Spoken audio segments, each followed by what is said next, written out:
हाँ तो दोस्तों, मैं जगदीश डागोर आज आपको सर्वज्ञ कोचिंग संस्थान के ऑनलाइन प्लेटफॉर्म पर वाक्य विचार, जो कि पिछली कक्षा में भी यानी पिछले कालांश में भी मैंने आपके लिए बता दिया था कि जो वाक्य होते हैं उन्हें दो भागों में वर्गीकृत किया गया है। एक है आपका अर्थ के आधार पर वाक्यों का वर्गीकरण और दूसरा है किसके आधार पर, रचना या प्रयोग के आधार पर वाक्यों का वर्गीकरण। ध्यान देना सब अच्छी तरह से। अर्थ के आधार पर वाक्यों को कितने भागों में वर्गीकृत किया गया था? 8 भागों में, जिनमें नंबर 1 है रीतिवाचक और विधानवाचक, नंबर 2 है कौन सा, नकारात्मक, नंबर 3 है निषेधात्मक, नकारात्मक निषेधात्मक एक ही होता है ना, यह है। नंबर 3 है प्रश्नवाचक, नंबर 4 है इच्छावाची, नंबर 5 है आज्ञावाचक, नंबर 6 है आपका विस्मयादिबोधक, नंबर 7 है संदेह या संभाव्य वाचक वाक्य और नंबर जो 8 है वह है संकेत वाचक वाक्य। अब आगे देखें, जो वाक्यों का वर्गीकरण है, भैया ध्यान इधर देखें, जो वाक्यों का वर्गीकरण है वह रचना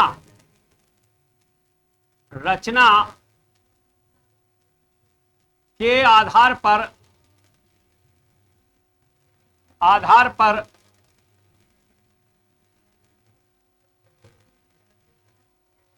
वाक्यों का वर्गीकरण। भैया इधर देखें, किसके आधार पर, रचना के आधार पर वाक्यों का वर्गीकरण।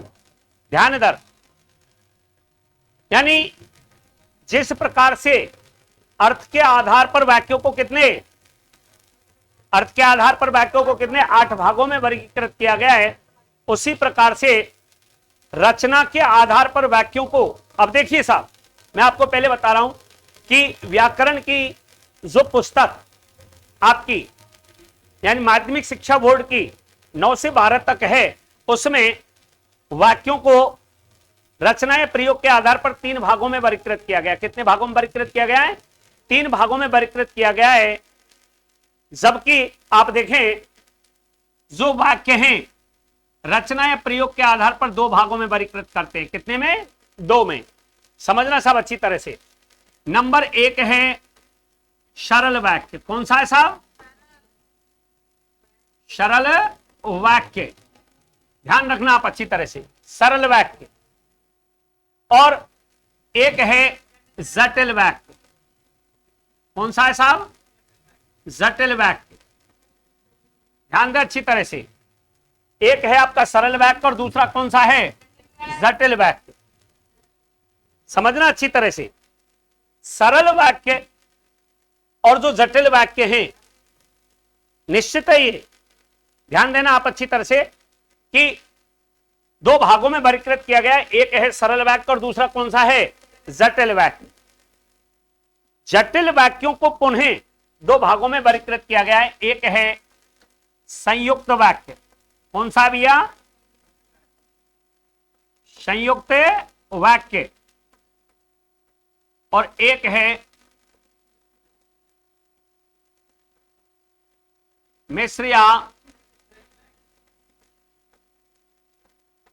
मिश्रित वाक्य। भैया इधर देखो,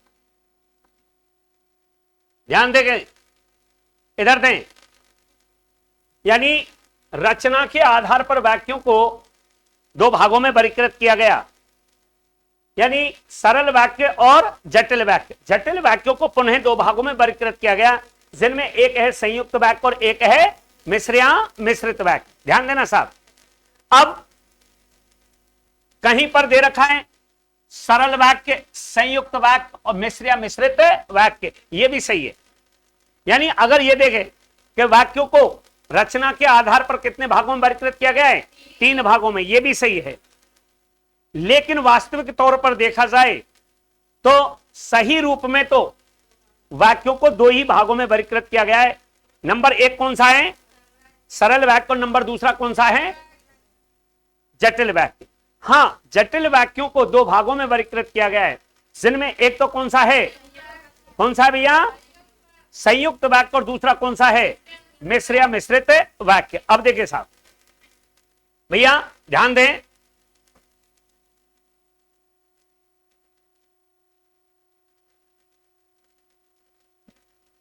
सरल वाक्य, यहां देखिए साहब,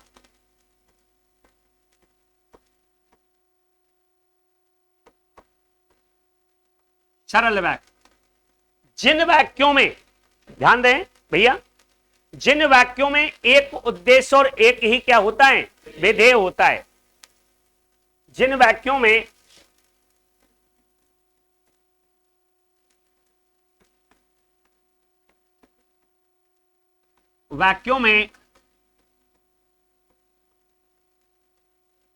एक उद्देश्य मीन्स कर्ता या कर्ता का विस्तार, कर्ता या कर्ता का विस्तार। भैया ध्यान रखें, जिन वाक्यों में एक उद्देश्य, और उद्देश्य किसे कहते हैं कर्ता या कर्ता का विस्तार। अभी और मैंने आपके लिए पहले बता दिया है, उन्हें और देख लेना। कर्ता या कर्ता का विस्तार क्या होता है उद्देश्य। तो जिन वाक्यों में एक उद्देश्य एवं एक ही विधेय मीन्स कर्ता के बारे में, कर्ता के बारे में जो कुछ कहा जाए भैया, जो कुछ कहा जाए, जो कुछ कहा जाए उसे क्या कहते हैं अपन विधेय कहते हैं।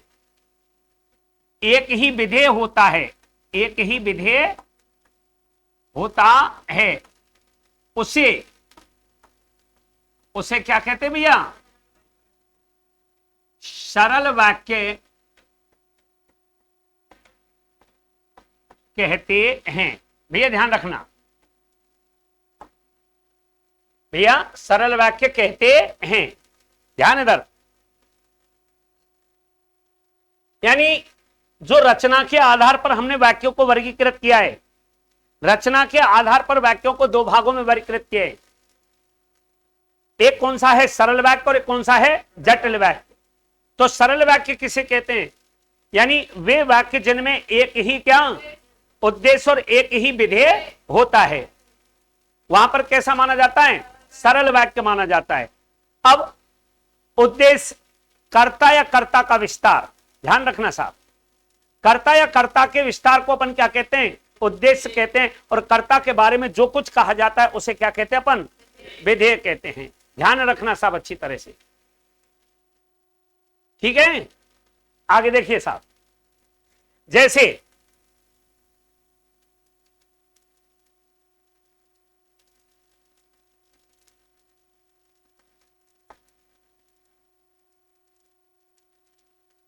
भैया जैसे हमने कर दिया बरसात हो रही है, या राम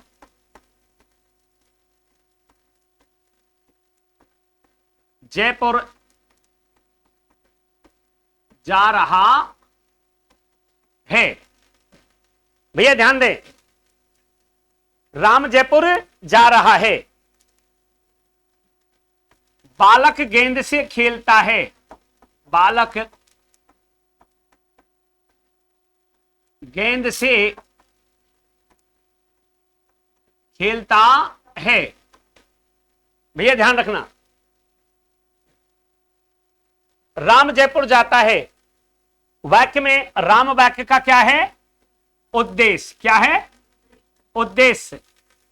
निश्चित है, सुनना भैया आप अच्छी तरह एक एक चीज, राम क्या है वाक्य का उद्देश्य, और जयपुर जा रहा है ये क्या है भैया विधेय। इधर देखिए साहब विधेय, और ये चीज मैंने आपके लिए पहले बताया था कि कर्ता है ना, कर्ता या कर्ता का विस्तार क्या क्या, क्या होता है? उद्देश्य। और कर्ता के बारे में जो कुछ कहा जाता है वो क्या होता है? विधेय होता है। ध्यान इधर, विधेय होता है, इस चीज को आप ध्यान रखना। अब देखिए आप, बालक गेंद से खेलता है, बालक क्या है? उद्देश्य। और गेंद से खेलता है, ये क्या है? विधेय। विधेय में आपके कर्म या कर्म का विस्तार आ सकता है, क्रिया या क्रिया का विस्तार हो सकता है, ठीक है ना, विधेय में। लेकिन उद्देश्य में क्या होगा? उद्देश्य में क्या होगा? कर्ता या कर्ता का विस्तार कहते हैं। अभी मैंने कह दिया कि हिंडौन में रहने वाला राम, भैया यहां कर दिया मैंने, हिंडौन में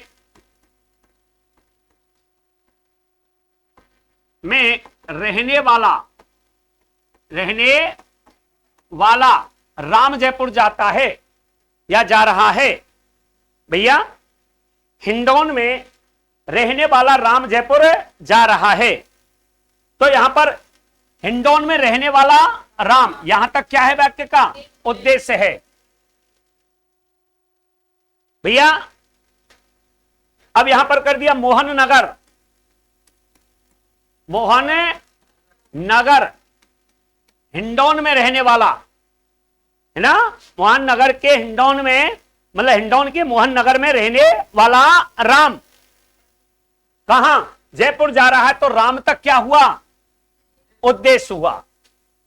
राम तक क्या हुआ? उद्देश्य। ध्यान देना साहब अच्छी तरह से। अब सुनिए साहब, मैंने कह दिया हिंडौन के मोहन नगर में रहने वाला राम और श्याम, भैया और श्याम जयपुर जा रहे हैं, तो वाक्य कैसा होगा? सरल वाक्य ही होगा। समझिए साहब, कर्ता चाहे 1 2 3 4 5 कितने भी हो, लेकिन उनके द्वारा जब कोई एक ही क्रिया संपन्न की जाती है तो वहां पर क्या? एक ही उद्देश्य माना जाता है। क्या? एक ही उद्देश्य माना जाता है। ध्यान देना सब अच्छी तरह से समझे। वाक्य में जहां एक उद्देश्य और एक विधेय का प्रयोग होता हो वहां पर कैसा माना जाता है? सरल वाक्य माना जाता है। और फिर मैं बता रहा हूं आपके लिए, कर्ता एक या एक से अधिक हो लेकिन उनके द्वारा अगर एक ही क्रिया संपन्न की गई है तो वहां पर क्या भैया? वहां पर कौन सा? सरल वाक्य ही माना जाता है। क्यों? क्योंकि उन सभी कर्ताओं के द्वारा एक ही क्रिया क्या संपन्न की गई है। ठीक है साहब, तो सरल वाक्य कहां माना जाता है? जहां एक उद्देश्य और एक ही क्या होता है? विधेय होता है, वहां पर क्या माना जाता है? सरल वाक्य माना जाता है। ठीक है साहब, आगे चलिए साहब।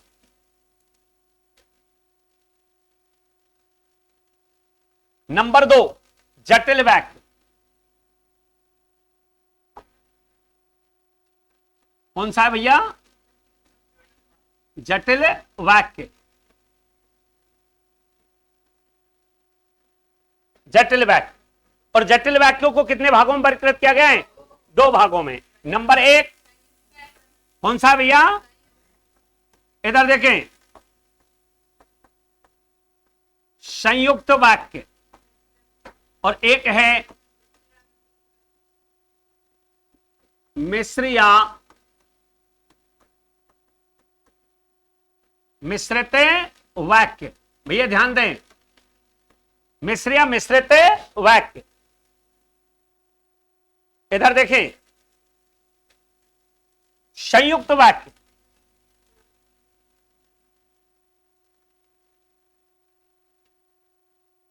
संयुक्त वाक्य, वाक्य में जहां एक से अधिक, भैया वाक्य में जहां एक से अधिक उद्देश्य और विधेय हो और उनको संयोजक चिन्हों से क्या जोड़ दिया जाता हो, लेकिन किंतु परंतु और अथवा आदि चूंकि इसलिए आदि योजक चिन्हों से क्या कर दिया जाता है? जोड़ दिया जाता है। वहां पर ऐसे वाक्यों को क्या कहते हैं अपन? संयुक्त वाक्य कहते हैं। अब देखिए साहब, या फिर परिभाषा ऐसे भी करते हो, जहां 2 सरल वाक्यों को, भैया ध्यान इधर दें, जहां 2 सरल वाक्यों को संयोजक शब्दों से जोड़ दिया जाए वहां पर कौन सा माना जाता है? संयुक्त वाक्य माना जाता है। और निश्चित है जहां पर एक से अधिक उद्देश्य और विधेय हो वहां पर कौन सा माना जाता है? संयुक्त वाक्य माना जाता है। ध्यान इधर, संयुक्त वाक्य माना जाता है साहब, ध्यान देना अच्छी तरह से। अब देखिए साहब, संयुक्त वाक्य में जहां दो सरल वाक्यों को, दो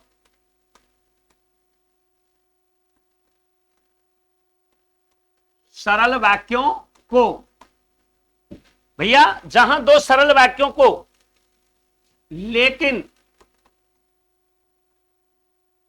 किंतु, परंतु और अथवा आदि आदि योजक शब्दों से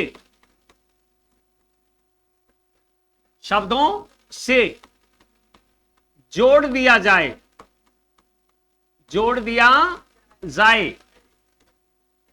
वहां कौन सा माना जाता है भैया?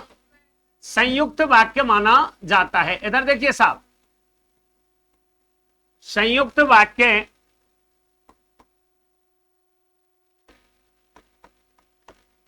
माना जाता है।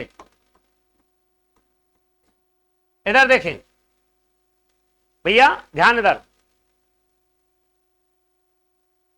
जहां दो सरल वाक्यों को लेकिन, किंतु, परंतु और अथवा आदि योजक शब्दों से जोड़ दिया जाए वहां पर कौन सा माना जाता है? संयुक्त वाक्य माना जाता है। अब निश्चित है, मैंने क्या कहा आपसे कि सरल वाक्य वहां होता है जहां एक उद्देश्य और क्या होता है? एक विधेय। तो अब आप खुद देखिए, जहां दो सरल वाक्यों को, भैया जहां दो सरल वाक्यों को योजक शब्दों से क्या कर दिया जाए? जोड़ दिया जाए, वहां पर कौन सा माना जाता है? संयुक्त वाक्य माना जाता है। और मैंने एक वाक्य बोला आपके लिए, मोहन और सोहन पतंग उड़ा रहे हैं, बताओ कैसा वाक्य है? अरे मोहन और सोहन पतंग उड़ा रहे हैं, कैसा वाक्य है? सरल वाक्य। कैसा है? सरल वाक्य। क्यों? क्योंकि मोहन और सोहन के द्वारा एक ही क्रिया संपन्न की गई है, वो कौन सी है? पतंग उड़ाना। अब यहां समझिए आप अच्छी तरह से, इसी पर जिक्र किया था मैंने पहले कि मोहन और सोहन पतंग उड़ा रहे हैं। ठीक है, करता है मोहन और सोहन, लेकिन उन दोनों के द्वारा एक ही क्रिया संपन्न की जा रही है, कौन सी? पतंग उड़ाना। समझिए साहब अच्छी तरह से। अब देखना साहब, एक वाक्य लिख रहा हूं, मोहन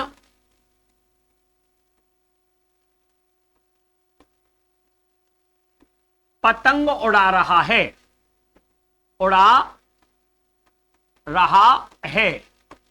और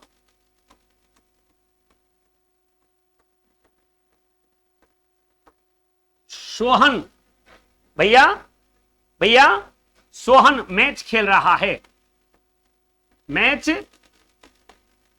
खेल रहा है। इधर देखिए साहब, ध्यान इधर, पहले वाला जो वाक्य बोला मैंने, ध्यान दे अच्छी तरह से, पहले वाला जो वाक्य बोला मैंने, उसमें मैंने आपके लिए एक चीज बताई थी, ध्यान दे, कि मोहन और सोहन क्या? पतंग उड़ा रहे हैं। मोहन और सोहन के द्वारा एक ही क्रिया संपन्न की गई और उसका काम था पतंग उड़ाना, इसलिए वहां पर वाक्य कैसा हुआ? सरल। कैसा? सरल वाक्य हुआ। ध्यान दे। अब मैंने आपके लिए एक चीज बताई, आपको ध्यान रखना। हेलो भैया, पीछे वाले भैया इधर, मैंने एक चीज बताई आपके लिए कि जहां दो सरल वाक्यों को योजक शब्दों से जोड़ दिया जाए, दो सरल वाक्यों को योजक क्या शब्दों से जोड़ दिया जाए, वहां पर कौन सा? संयुक्त वाक्य। अब निश्चित है, इधर देखिए साहब, मैं केवल यहां से और यहां तक ये जो वाक्य है कैसा है बताइए? अरे कैसा है ये? सरल वाक्य। और यहां से यहां तक कैसा है ये? सरल वाक्य। समझिए साहब अच्छी तरह से। इसको किससे जोड़ दिया? और से। भैया योजक शब्द से जोड़ दिया। अब देखिए, एक सरल वाक्य ये रहा और एक सरल वाक्य ये रहा। इसमें एक उद्देश्य और एक विधेय, इसमें एक उद्देश्य और एक विधेय। अब जब इनको जोड़ दिया तो पूरे वाक्य को अगर हम पढ़ेंगे, भैया पूरे वाक्य को अगर हम पढ़ेंगे तो निश्चित है कि यह जो वाक्य हैं जब इनको जोड़ दिया जाए तो ये वाक्य कैसे हो जाएंगे? संयुक्त वाक्य माने जाएंगे। भैया ध्यान रखना आप अच्छी तरह से। आगे जैसे कर दिया हमने, मोहन आया, मोहन आया और राधा चली गई, राधा चली गई। भैया ध्यान रखना, इधर देखो साहब। भैया अगर मैं यूं कह देता, समझना आप अच्छी तरह से, मोहन और राधा आए, बताओ कैसा वाक्य है? सरल वाक्य है। कैसा है? सरल वाक्य। अब ध्यान दें आप, मैं क्या कह रहा हूं? मोहन आया एक वाक्य रहा साहब, राधा चली गई एक वाक्य रहा, और इसको योजक शब्द से जोड़ दिया साहब।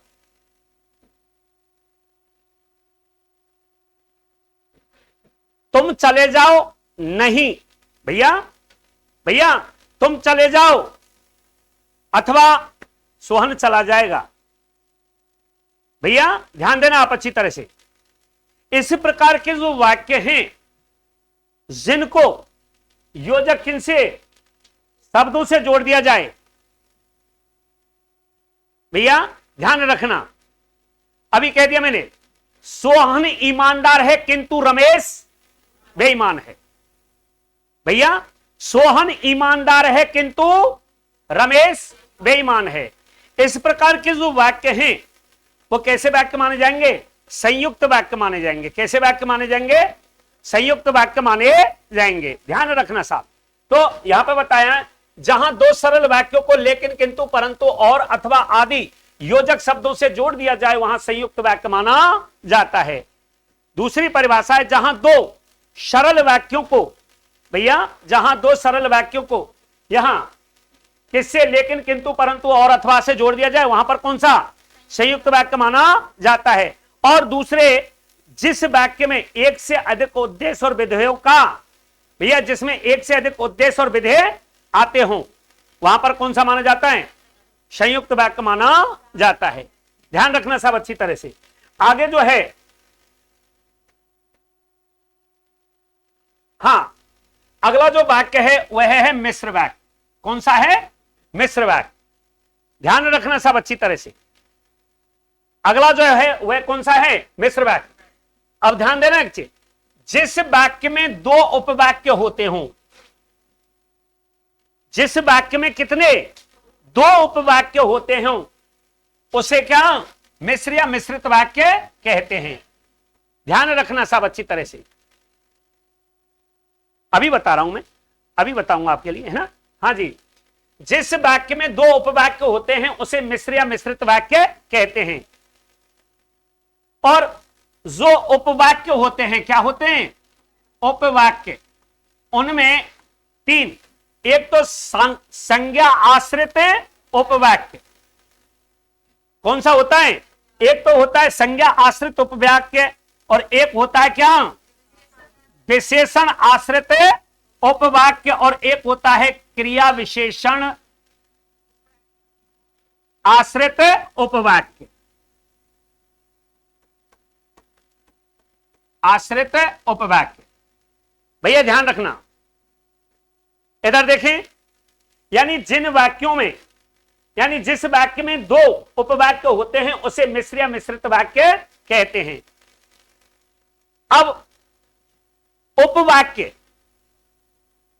तीन रूपों में होते हैं। एक तो संज्ञा आश्रित उपवाक्य, और संज्ञा जो आश्रित उपवाक्य संज्ञा के रूप में कार्य करता है, यानी संज्ञा के रूप में कार्य करता है ना, वो संज्ञा आश्रित उपवाक्य माना जाता है।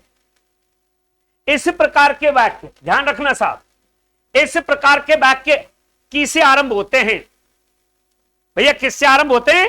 किससे आरंभ होते हैं? कैसे वाक्य? संज्ञा आश्रित उपवाक्य किससे आरंभ होते हैं? जैसे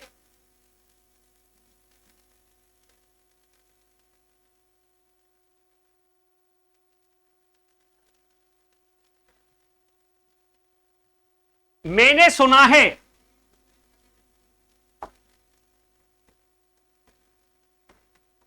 मैंने सुना है कि वह जयपुर जा रहा है, जयपुर जा रहा है। इधर देखिए साहब, जो संज्ञा उपवाक्य हैं वो किससे आरंभ होते हैं? किससे आरंभ होते हैं? तो देखिए ये जो वाक्य है संज्ञा आश्रित उपवाक्य है। मैंने सुना है कि राम, मैंने सुना है कि राम वह कहता है कि सोहन बाजार जा रहा है, जा रहा है। भैया ध्यान दें आप अच्छी तरह से, तो वह कहता है कि सोहन बाजार जा रहा है। इस प्रकार के जो वाक्य होते हैं भैया, अब देखिए वैसे तो आपको इस चीज का ध्यान रखना है, जो जैसा जैसी जिसका जिसकी जिसे जिन्हें उन्हें जहां आ जाए, जहां पर आ जाए, समझ लेना वहां पर कौन सा है? मिश्र या मिश्रित वाक्य माना जाता है। अब मिश्र जो वाक्य हैं उन्हें तीन भागों में, एक है संज्ञा आश्रित उपवाक्य, नंबर 2 है विशेषण आश्रित उपवाक्य, और नंबर 3 है क्रिया विशेषण आश्रित उपवाक्य। भैया जिन वाक्यों का आरंभ अधिकांशतः किससे होता है? किससे होता है? भैया किससे होता है? उनको क्या कहते हैं अपन? संज्ञा आश्रित उपवाक्य कहते हैं। नंबर 2 कौन सा है? विशेषण आश्रित उपवाक्य, विशेषण आश्रित उपवाक्य। भैया ध्यान देना, कौन सा है? विशेषण आश्रित उपवाक्य। इस प्रकार के उपवाक्यों का आरंभ जो जिसे जिसने जिसको, भैया ध्यान रखना, आपको क्या ध्यान रखना है? अगर आपसे प्रश्न पूछा जाता है भैया, वहां तक तो आपको कोई दिक्कत नहीं होगी, सरल वाक्य, संयुक्त वाक्य या मिश्र या मिश्रित वाक्य है। अब देखिए साहब, मिश्रित वाक्य में आपको दे दिया कि वाक्य है संज्ञा आश्रित, विशेषण आश्रित, क्रिया विशेषण आश्रित। अब इस चीज को ध्यान रखना, जिन वाक्यों में क्या की लगा हुआ हो, मैंने सुना है कि वह जयपुर जा रहा है, वह कहता है कि सोहन बाजार जा रहा है। अब निश्चित है, अब देखिए साहब, आप पूरे वाक्य को मत पढ़िए, लाली भैया इधर देखें, पूरे वाक्य को मत पढ़िए, आप केवल यहां तक पढ़िए, मैंने सुना, मैंने सुना। अब वाक्य में जो आकांक्षा है तत्व वो अधूरा रह गया। अब अपने आप ही विचार होगा कि क्या सुना भैया, क्या सुना, दिमाग में आएगा या नहीं आएगा? क्या सुना? अब देखिए इसको यहीं, वह कहता है, बस मत पढ़ो आगे, वह कहता है कि सोहन बाजार जा रहा है। भैया तो समझ लेना आप कि ये वाक्य हैं, इन पर ये आश्रित हैं। क्या हैं? आश्रित। तो संज्ञा आश्रित जो उपवाक्य होता है, ध्यान देना, संज्ञा आश्रित जो उपवाक्य होता है उस वाक्य का आरंभ अधिकांशतः किससे होता है? किससे होता है? किससे होता है? ध्यान रखना साहब अच्छी तरह से। इसके बाद में विशेषण आश्रित उपवाक्य, ध्यान दे भैया, विशेषण आश्रित उपवाक्य, जहां भैया ध्यान दे, देखिए जो विशेषण आश्रित उपवाक्य है, तो विशेषण आश्रित उपवाक्य, जो आश्रित उपवाक्य, जो आश्रित उपवाक्य, आश्रित उपवाक्य, भैया ध्यान रखना, जो विशेषण, जो आश्रित उपवाक्य विशेषण के रूप में, विशेषण के रूप में कार्य करता है, के रूप में कार्य करता है, उसे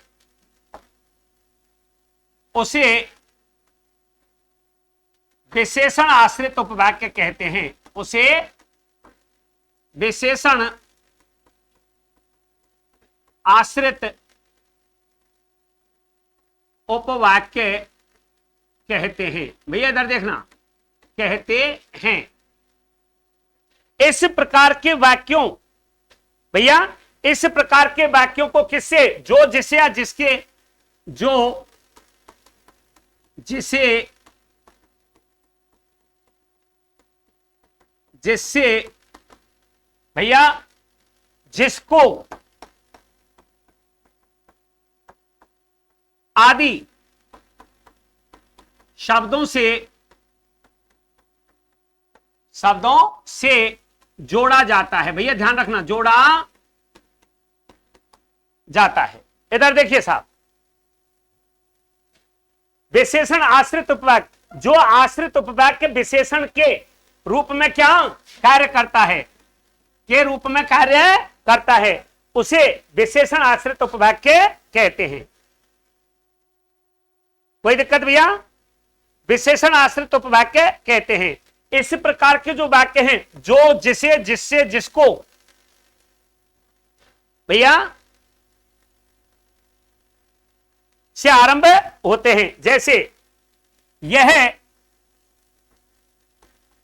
वही लड़का है, वही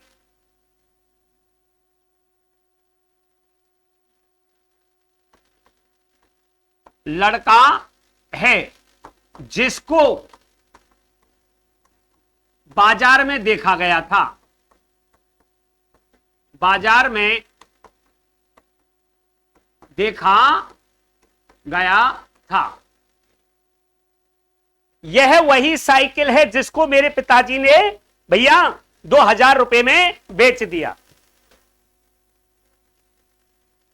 यह उसी भैंस का दूध है जो कल मेरे पिताजी ने, जिसको या जिसे मेरे पिताजी ने बेच दिया था। भैया ध्यान रखना आप अच्छी तरह से। तो इस प्रकार के जो वाक्य हैं वो जिसको, जिसे, जिससे, जिसको आदि शब्दों से क्या कर दिए जाते हैं, जोड़ दिए जाते हैं। ध्यान रखना साहब, ऐसे वाक्यों को क्या कहते हैं अपन, विशेषण आश्रित उपवाक्य कहते हैं। कोई दिक्कत साहब? नंबर 3, क्रिया विशेषण।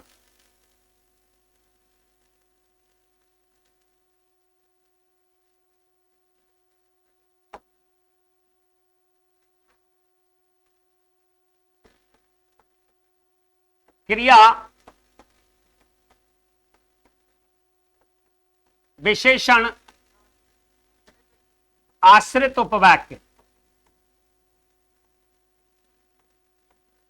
उपवाक्य। भैया ध्यान रखना, यानी जो आश्रित उपवाक्य, जो आश्रित उपवाक्य, जो आश्रित उपवाक्य किसके रूप में, क्रिया विशेषण के रूप में, क्रिया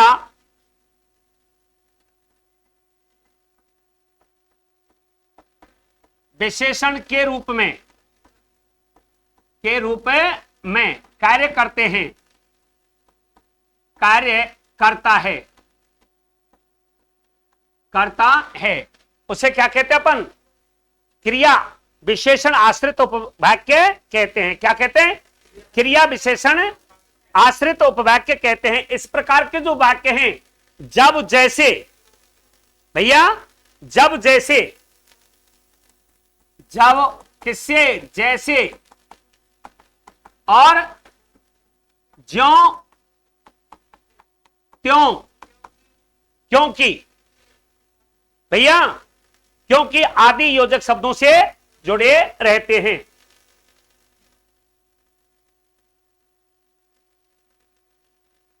जैसे, ऐसे जो वाक्य होते हैं ना, जैसे हमने लिख दिया वह खाना नहीं खाता है, क्योंकि से भी जुड़े रहते हैं। किससे? क्योंकि।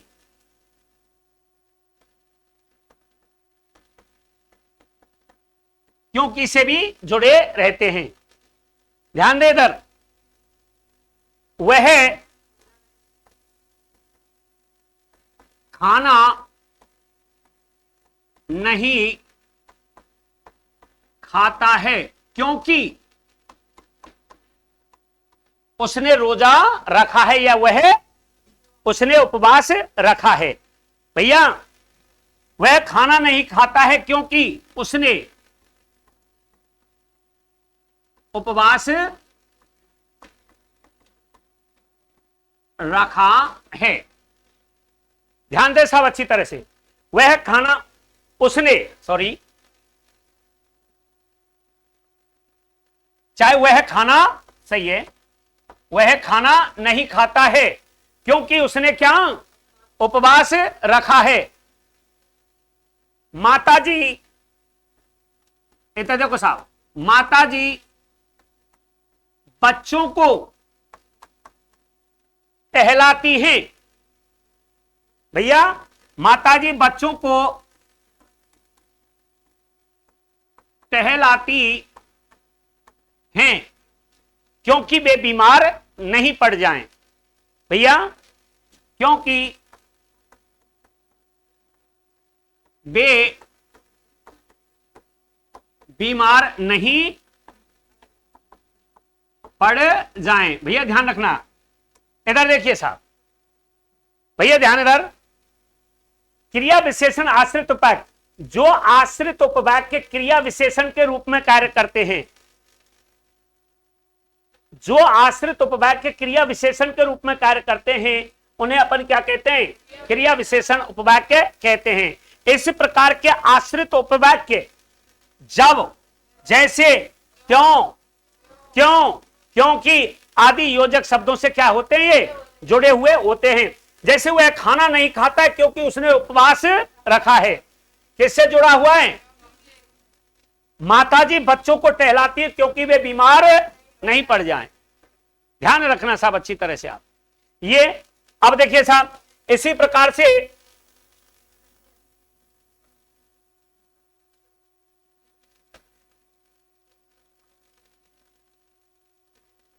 हाँ जी, तो मिश्र वाक्य, जिन वाक्यों में दो उपवाक्य होते हैं उन्हें मिश्र या मिश्रित वाक्य कहते हैं। ये संज्ञा आश्रित उपवाक्य होते हैं, विशेषण आश्रित उपवाक्य होते हैं, क्रिया विशेषण आश्रित उपवाक्य होते हैं। संज्ञा आश्रित उपवाक्य जो होते हैं वो अधिकांश किससे जुड़े हुए होते हैं? किससे जुड़े हुए होते हैं? ध्यान रखना साहब।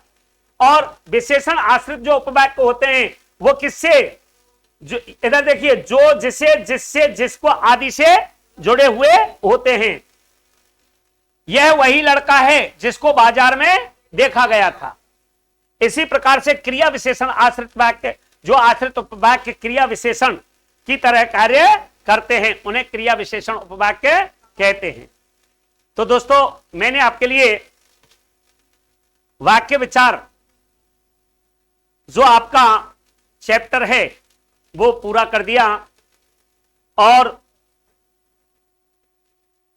अगर आपको यह चैप्टर अच्छा लगा हुआ तो हमारे YouTube चैनल सर्वज्ञ कोचिंग संस्थान को लाइक और सब्सक्राइब करें। और आज गणेश चतुर्थी के शुभ अवसर पर एक बार बड़े वासे है ना, गणपति बाप्पा।